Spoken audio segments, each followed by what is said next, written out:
क्यों जंग हो रही है? दिल्ली के उपराज्यपाल और मुख्यमंत्री इस तरह झगड़ते हुए नजर आते हैं जैसे मोहल्ले के लड़के लड़ते हैं। ये पूरे देश के डेमोक्रेसी में बड़ा खराब मैसेज आता है। कभी किसी झगड़े की पहल कोई सभ्य इंसान नहीं करता। अरविंद का उस वक्त तजुर्बा भी कम था और इसलिए मेरे ख्याल उनमें एक अग्रेशन था। देश के हालात पिछले कुछ समय से बहुत खराब हुए हैं। कम्युनल टेंशन बढ़ी है, धार्मिक उन्माद बढ़ा है, लोगों के बीच में दूरी बढ़ी है। इस बीच में संघ प्रमुख मोहन भागवत आपसे मुलाकात करते हैं और पूरे देश में ये बात चर्चा का विषय होती है कि नजीब जंग और मोहन भागवत के बीच में कौन सी खिचड़ी पक रही है। कितनी देर गुफ्तगू रही होगी आपकी उनकी? 1 घंटा 45 एक मिनट। कोई छुपी हुई बात नहीं है। हमने कोई चीज बंद कमरे में छुप के की हो या किसी के कोई हमारी नीयत में कोई वो हो, ऐसा नहीं था। लोग कहते हैं, एक बड़ा तबका कहता है कि नजीब जंग जी को उपराज्यपाल नहीं राज्यपाल बनना है, इसीलिए वो संघ की पैरोकारी कर रहे हैं। इसलिए मुझे सरकार में इस वक्त काम करने की कोई इच्छा है नहीं।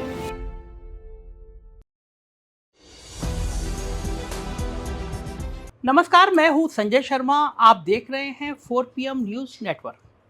जिंदगी में अगर कभी आपको एक ऐसा शख्स मिल जाए जिसके बारे में आप ये सोचें कि काश मैं भी ऐसा होता। तकदीर वाले लोग होते हैं जिनको ऐसे शख्स मिला करते हैं। मैं 30-35 साल की ज़िंदगी में मैं दर्जनों IAS अफसरों से मिला हूँ। मेरे घर जैसे संबंध भी रहे हैं, दोस्त रहे हैं। लेकिन मैंने एक बेहतरीन IAS अफसर, उसके कई रूप, जिस शख्स से आज मैं मिलवाने जा रहा हूँ उसके जितने रूप हैं वो मैंने देखा नहीं। एक किताब है मेरे हाथ में, अभी बाद में जिक्र करूँगा। इस किताब का नाम है दीवाने गालिब और इसको भी एक IAS अफसर ने लिखा है। उस दौर के IAS अफसर, उस पीक पे रह के नौकरी करने वाले IAS अफसर तो आमतौर पे रिटायर होने के बाद ज़िंदगी की गुमनामी में खो जाते हैं।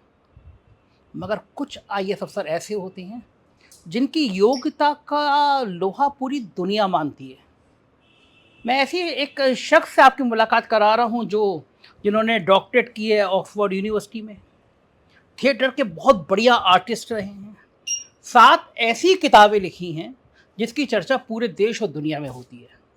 और अब अगला परिचय बताता हूँ। वो दिल्ली के उपराज्यपाल रहे हैं और उपराज्यपाल भी बहुत धूम धड़ाके वाले उपराज्यपाल। केजरीवाल से खूब नोक झोंक तकरार वाली खबरें आती रहती थी और जब मनीष सिसोदिया गिरफ्तार हुए तो मुझे उस शख्स की याद आई। तो मैं अब ज़्यादा भूमिका ना बना के मैं आपको नजीब जंग साहब से मिलवाता हूँ जो मेरे साथ है। नजीब सर, बहुत बहुत शुक्रिया। आप ऐसे शख्स हैं ना जो हम लोगों के ख्वाब में रहा करते थे कि एक IAS अफसर, इतने पीक पे रहने वाला अफसर जो नाटक भी कर रहा है, जो किताबें भी लिख रहा है और अब आपकी ज़िंदगी किसी के लिए भी शोध का विषय है। में भी आप इतने एक्टिव हैं, इतने संगठन चला रहे हैं, ये सब कैसे करते हैं आप? आपने तारीफ जरा ज्यादा कर दी। इतनी इतनी ज़रूरत नहीं थी। नहीं भाई, कोई ऐसी ख़ास बात नहीं है।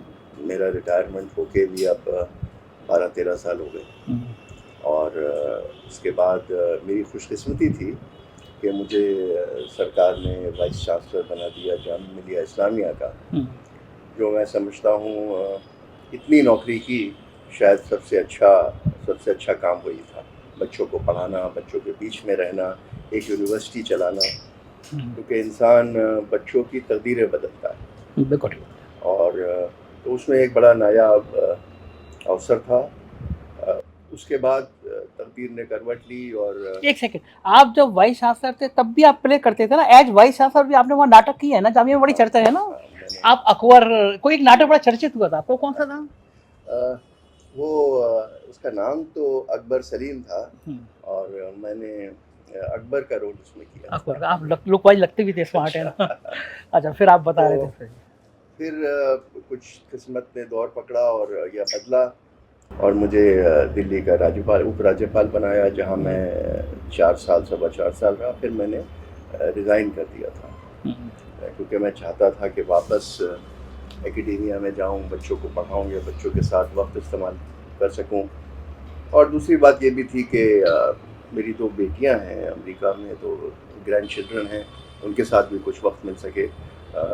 उपराज्यपाल रहते हुए तो ये मौका मिलता नहीं था, मतलब साल में अगर हफ्ते भर के लिए चले जाते थे तो बहुत था। तो अब इतने साल के बाद 2-3 चीज़ें कर रहा हूँ। एक यूनिवर्सिटी है, गुरु गोविंद सिंह यूनिवर्सिटी, उसमें एक प्रोफेसर का पद है। और वहीं हमने एक थिंक टैंक शुरू किया है जिसको आप रिसर्च सेंटर कह सकते हैं। ओके, किस किस विषय में करते हैं आप लोग रिसर्च? वो है Asian institute of advance studies. Okay. हम एशिया की जो मुख्तलिफ मुल्क हैं उन पे रिसर्च करेंगे, क्योंकि हमारे आपस के नेबर्स हैं, उनमें तो हमारे इख्तलाफात नहीं हैं, वो तो पॉलिटिक्स हो गई, लेकिन इसके अलावा पानी के इश्यूज़ हैं, एनवायरनमेंट के इश्यूज़ हैं, सोशल इश्यूज़ हैं, कास्ट इश्यूज़ हैं, इन सब पे रिसर्च करने का इरादा है। तो उसमें काफ़ी वक्त लग जाता है। और एक तीसरी चीज़ शुरू की थी जो मैंने आपसे जिक्र किया था कि जो मुल्क में वाद विवाद। हाँ, मैं अभी इस पे आऊँगा। पहले एक चीज़ और शुरुआत करना चाहता हूँ, चूँकि आज दिल्ली का माहौल बड़ा गर्म है और मैं आया भी इसीलिए था, मनीष सिसोदिया की गिरफ्तारी हुई है। आप जब थे तो ये आग आपकी लगाई हुई है, आप केजरीवाल जी को रोज़ टाइट किया करते थे। क्यों जंग हो रही है? दिल्ली के उपराज्यपाल और मुख्यमंत्री इस तरह झगड़ते हुए नजर आते हैं जैसे मोहल्ले के लड़के लड़ते हैं। ये पूरे देश के डेमोक्रेसी में बड़ा खराब मैसेज आता है। मैं आपकी बात से बिल्कुल सहमत हूँ संजय, लेकिन मैं आपको सिर्फ अपने दौर की बात कह सकता हूँ कि कभी किसी झगड़े की पहल कोई सभ्य इंसान नहीं करता, और हमारी तरफ से कभी भी कोई पहल नहीं हुई। हमने सिर्फ, मैं उनको अरविंद कहता था और अब भी अरविंद कहता हूँ, कि मैंने अरविंद को एक छोटे भाई की तरह देखा था और हमेशा उनको समझाने की कोशिश की थी कि कॉन्स्टिट्यूशन पे चलना बहुत ज़रूरी है। तो हमारा जो विवाद था वो केवल कॉन्स्टिट्यूशनल इश्यूज़ पे था कि अगर कोई चीज़ वो ऐसी करना चाहते थे जो मेरी नज़र में कॉन्स्टिट्यूशन के ख़िलाफ़ थी, तो मैं उसको रोकता था। अरविंद का उस वक्त तजुर्बा भी कम था और इसलिए मेरे ख़्याल उनमें एक अग्रेशन था, तो वही आपको एक विवाद के तौर पे दिखा। लेकिन ऐसी कोई बात नहीं थी कि बदमज़गी हो। आपको याद होगा कि मुझ पर तो बहुत टिप्पणी हुई थी कि पराठा डिप्लोमेसी हमने की थी, क्योंकि जब वो भूख हड़ताल पे बैठे थे और वो डायबिटिक हैं, तो मुझे भी चिंता थी कि दिल्ली का मुख्यमंत्री एक तो भूख हड़ताल पे बैठना नहीं चाहिए, हड़ताल पे ही नहीं बैठना चाहिए, और दूसरी बात ये कि उसकी सेहत पे कोई असर नहीं करना चाहिए। तो जब मुझे अगले दिन मौका मिला कि उनकी तबीयत निढाल है, तो हमने पहल की और फिर उनको खाना पहुंचाया, उनकी सेहत भी ठीक हुई और उन्होंने अपना अनशन भी तोड़ा। अब मैं आज के मुख्य मुद्दे पे आता हूँ नजीब साहब, जो जिस बात को लेकर पूरे देश में आपकी चर्चा हो रही है। देश के हालात पिछले कुछ समय से बहुत ख़राब हुए हैं। कम्युनल टेंशन बढ़ी है, धार्मिक उन्माद बढ़ा है, लोगों के बीच में दूरी बढ़ी है। इस बीच में संघ प्रमुख मोहन भागवत आपसे मुलाकात करते हैं और पूरे देश में ये बात चर्चा का विषय होती है कि नजीब जंग और मोहन भागवत के बीच में कौन सी खिचड़ी पक रही है। नहीं, भागवत साहब ने पहल नहीं की थी, पहल मैंने की थी। एक तो ये सच लोगों के सामने आना चाहिए। वो बहुत बड़े शख्स है और उनको कोई ज़रूरत नहीं है कि हम जैसे लोगों के लिए वो पहल करके बात करें। और मैंने ये पहल की थी एक चंद दोस्तों के साथ 2019 अगस्त में, क्योंकि हमने महसूस किया था कि हालात ठीक नहीं हैं, और यद्यपि संघ शायद पूरी हिंदू समाज को रिप्रेजेंट नहीं करता है, लेकिन एक शक्तिशाली ऑर्गेनाइजेशन है और बहुत लोगों को रिप्रेजेंट करता है, उनकी बात सुनी जाती है। और एक हद तक ये कहना भी गलत नहीं होगा कि सरकार में उनका हस्तक्षेप है और असर है। तो उसको मद्देनज़र रखते हुए हमने सोचा कि भागवत साहब से बात की जाए, और बहुत ही अच्छे वातावरण में बात हुई और कोई छुपी हुई बात नहीं थी। हमने अपनी बात ये रखी कि देश में मुसलमानों में एक खौफ है और ये वक्त है कि आपकी आवाज़ लोगों के बीच में जाए कि हिंदू समाज मुसलमान का बड़ा भाई है और मुसलमान की बहबूदी, उनकी भलाई आपकी भी जिम्मेदारी है। ये बात उनके सामने हमने रखी थी और मैंने उनसे ये कहा था कि दो लोगों की आवाज़ें देखिए हिंदुस्तान भर में सुनी जाती है, एक आपकी आवाज़ है और एक प्रधानमंत्री जी की भी आवाज़ है। तो आपसे मेरा अनुरोध है कि आप ये स्टेटमेंट दें लोगों को कि आप बड़े भाई हैं। और उन्होंने मुझे आश्वासन दिया था कि मैं स्टेटमेंट दूंगा, और उसका नतीजा है कि आपने देखा कि 2021 में 22 में उन्होंने कई बातें भी की जो जो नई थी। मैंने उन्होंने ये भी कहा कि मुसलमानों के बिना हिंदुत्व का कोई अस्तित्व नहीं। उन्होंने ये भी कहा कि हर मस्जिद में आप शिवलिंग न ढूंढें। तो ये कुछ तो असर हुआ ही था। लेकिन 2019 के बाद कोविड का एक दौर आया और हमारी वो बातचीत ये तय हुआ था कि हम फिर मिलेंगे और ये कंटिन्यू करेंगे। संजय जी, मैं आपको एक बात बताना चाहता हूँ कि लोग ये समझते हैं कि एक मुलाकात या 2 मुलाकात या 5 मुलाकातों में इतनी बड़ी बात का कोई हल निकल आएगा। हाँ। ये कोई बच्चों का खेल नहीं। इसमें 2 मुलाकातें होंगी या 25 मुलाकातें होंगी और क्या क्या सजेशन और सोल्यूशन निकलेंगे, ये तो देखने की बात है। और निकलेंगे भी या नहीं निकलेंगे इसकी भी कोई गारंटी नहीं ले सकता। ठीक बात। तो दूसरी चीज, मैं कोई मुस्लिम समाज की नुमाइंदगी नहीं कर रहा। मैं इलेक्टेड आदमी नहीं हूँ, न मैं सेलेक्टेड आदमी। हाँ, लेकिन प्रगतिशील मुस्लिम में आपकी गिनती की जाती है। इनिशिएटिव लिया था कि मैं समझता हूँ कि लेना चाहिए। तो ये बात खत्म हो गई और 2.5 साल निकल गए। मैं जैसे मैंने आपको बताया, मैं हर साल जाता हूँ अमेरिका, एक छोटा सा कोर्स भी वहाँ पढ़ाता हूँ और मेरे बच्चे हैं। तो इस बार मई और जून का महीना है जब वो नुपुर शर्मा वाली घटना हुई थी। और हमने देखा कि मुसलमान समाज में भी एक उत्तेजना है और उसका रिएक्शन हिंदू समाज से भी हुआ है। और दोनों तरफ से जो रिएक्शन और एक्शन थे वो उचित नहीं थे, वो हिंदुस्तान के लिए उचित नहीं। तो मैंने उनको फिर खत लिखा अपने वही दोस्तों की राय से, और हम पांचों ने कौन थे हम 5 में? मेरे कलीग हैं, सर्विस के IAS अफसर हैं, मुझसे सीनियर हैं, कुरैशी साहब जो चीफ इलेक्शन कमिश्नर थे, और ज़मीरुद्दीन शाह साहब हैं जो इंडियन आर्मी के वाइस चीफ थे और अलीगढ़ यूनिवर्सिटी के वाइस चांसलर हैं।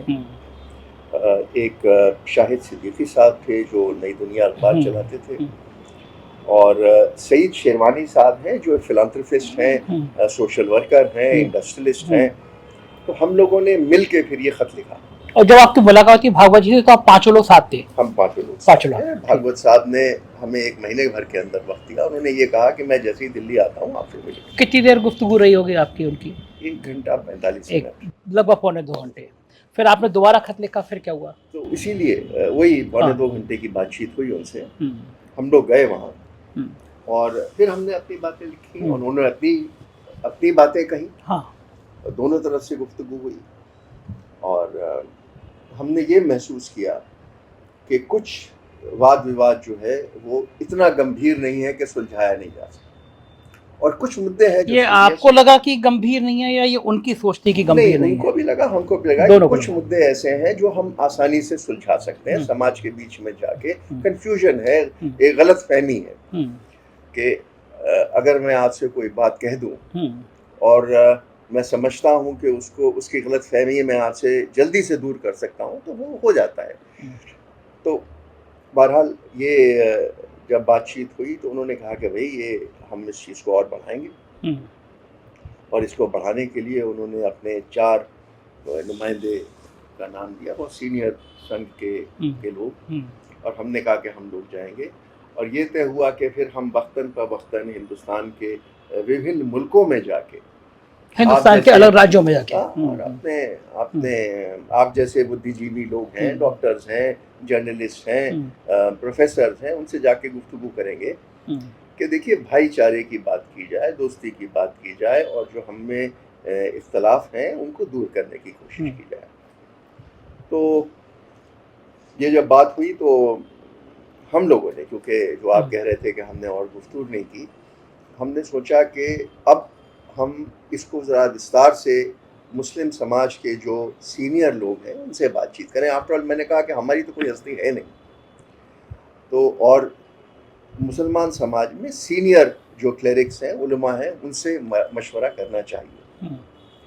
तो हमने जमातुल उलमा से बात की, हमने जमातुल उलमा हिंद से बात की, हमने अजमेर शरीफ में जाके बात की, हमने आके लखनऊ में नदवे में बात की, और हमने प्रोफेसर से, टीचर से, डॉक्टर से, लेक्चरर से, सबसे बात की। और फिर एक इसी कमरे में जहाँ बैठे हैं हमने एक मीटिंग की जहाँ पर 15-20 लोग आए, और संघ से भी आए और ये लोग भी आए। और इंटरेस्टिंग बात यह कि वो मीटिंग हमारी 4 घंटे चली, और फिर से खुल के बात हुई, जिसमें कोई छुपी हुई बात नहीं है। हमने कोई चीज़ बंद कमरे में छुप के की हो, या किसी के कोई हमारी नीयत में कोई वो हो, ये ऐसा नहीं था। वो लोग भी मौजूद थे, हिंदू मुसलमान उलमा भी मौजूद थे, संघ वाले भी मौजूद थे, और फिर ये तय हुआ कि भाई और बढ़ाया जाएगा बातचीत को। तो ये इस वक्त है। लोग कहते हैं, एक बड़ा तबका कहता है कि नजीब जंग जी को उपराज्यपाल नहीं राज्यपाल बनना है, इसीलिए वो संघ की पैरोकारी कर रहे हैं। ये तो बहुत ही कॉमन गुफ्तगू है और घटिया बात है, क्योंकि मैंने आपसे कहा कि मैंने तो उपराज्यपाल से इस्तीफा दिया था, तो अगर मुझे रहना ही होता तो वो इस्तीफे का नहीं हुआ। और फ्रैंकली मुझे सरकार में इस वक्त काम करने की कोई इच्छा है नहीं, क्योंकि मेरे पास इतने और काम हैं कि मैं उनसे अपना ध्यान बांट नहीं सकता। सबसे बड़ी चीज़ कि मैं अपने नवासों के साथ जाके वक्त इस्तेमाल करता हूँ, जो मुझे 2-3 महीने लगते हैं।